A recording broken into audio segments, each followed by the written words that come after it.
Bonjour à tous, dans cette vidéo, on va apprendre à déterminer une représentation paramétrique de droite. On est en géométrie dans l'espace, bien sûr.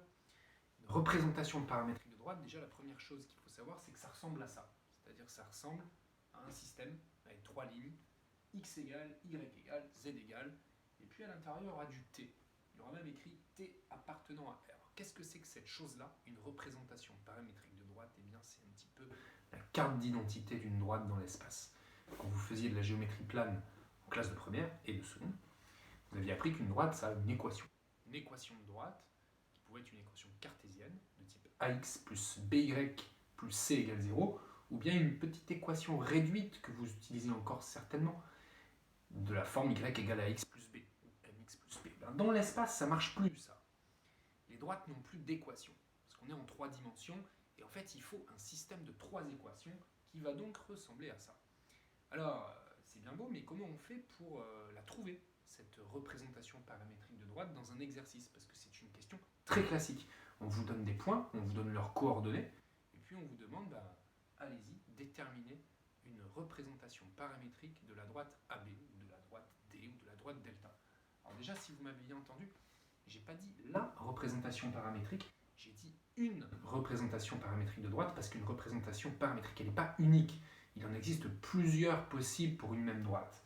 Alors la première chose à faire, quand on veut déterminer une représentation paramétrique de droite, c'est aller à la pêche à deux choses. On a besoin de deux objets quand on veut une représentation paramétrique de droite. Il va falloir aller les chercher, et du coup se rappeler qu'il faudra ces deux choses-là importantes. On a besoin d'abord d'un point, un point de la droite. Et puis on a besoin d'un vecteur directeur de la droite. Voilà ce dont on a besoin. Alors un point, bon, ça dépend du nom du point qu'il y a dans l'énoncé. Mais bien sûr, vous aurez l'information d'un point qui appartient à cette fameuse droite. Alors si la droite s'appelle la droite AB, les points que vous pouvez prendre, c'est le point A ou le point B. Je vais l'appeler A. Et puis un vecteur directeur, tout dépend parce que parfois les droites, elles ont des noms de type droite AB, justement, comme ça. Pour quelqu'un, un vecteur directeur de la droite AB, c'est tout simplement le vecteur AB. Ou alors parfois, la droite en question, c'est pas une droite qui est de type AB, c'est plutôt une droite qui est de type D ou delta, ou c'est une droite qui est définie comme étant, moi je sais pas, une droite perpendiculaire à une autre droite ou un plan passant par un point. Donc bref, il faudra aller chercher, par un moyen ou un autre, un vecteur directeur de cette droite. Donc un vecteur qui s'appellera peut-être U ou N, en tout cas il vous faut un vecteur directeur. Donc voilà déjà les deux informations importantes qu'il faut aller chercher quand on veut une représentation paramétrique de droite. Il faut trouver un point de la droite et il faut trouver un vecteur directeur de cette droite. Petit exemple. Imaginons que dans un exercice, on vous donne les points suivants. A, 1, 3, moins 1, et puis B, 0, 4, 5. Et je vous demande une représentation paramétrique de la droite AB. Alors, ici, on a bien un point de la droite, même un deuxième, on a l'embarras du choix. Et puis, il va nous falloir aussi un vecteur directeur. Alors, vecteur directeur, je vais bien sûr prendre le vecteur AB, dont je calcule les coordonnées avec mon petit xb moins xa, c'est-à-dire 0, moins 1, yb moins yk, 4, moins 3, et puis zb moins za, 5, moins 1, c'est-à-dire 5 plus 1. Attention, rappelez-vous, on ne se mélange pas les pinceaux, xa, yk, za, et puis xb, yb, zb, on se les écrit au-dessus pour ne pas faire d'erreur d'identification au moment de remplacer, parce que c'est vite arrivé une petite erreur bête de ce type.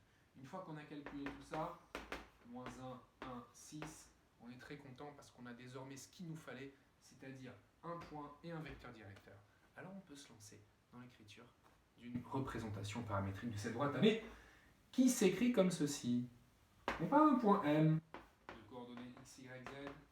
On écrit que ce point appartient à la fameuse droite dont on veut une représentation paramétrique si et seulement si.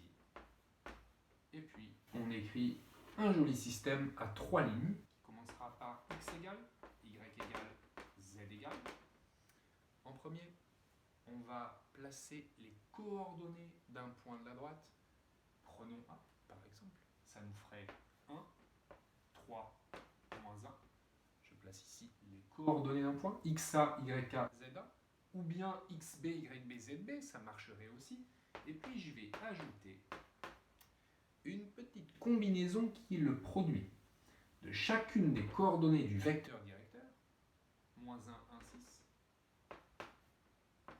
6, multiplié par un petit t, t, t, qui est un paramètre lié à cette fameuse droite AB. Ce petit t, en fait, provient d'un rapport de collinéarité qui existe entre le vecteur AM, composé du point A, et puis du point M, d'un point M mobile sur cette droite, et puis le vecteur AB, parce que bien sûr, ces deux vecteurs sont collinéaires. Il vient de là, le petit t.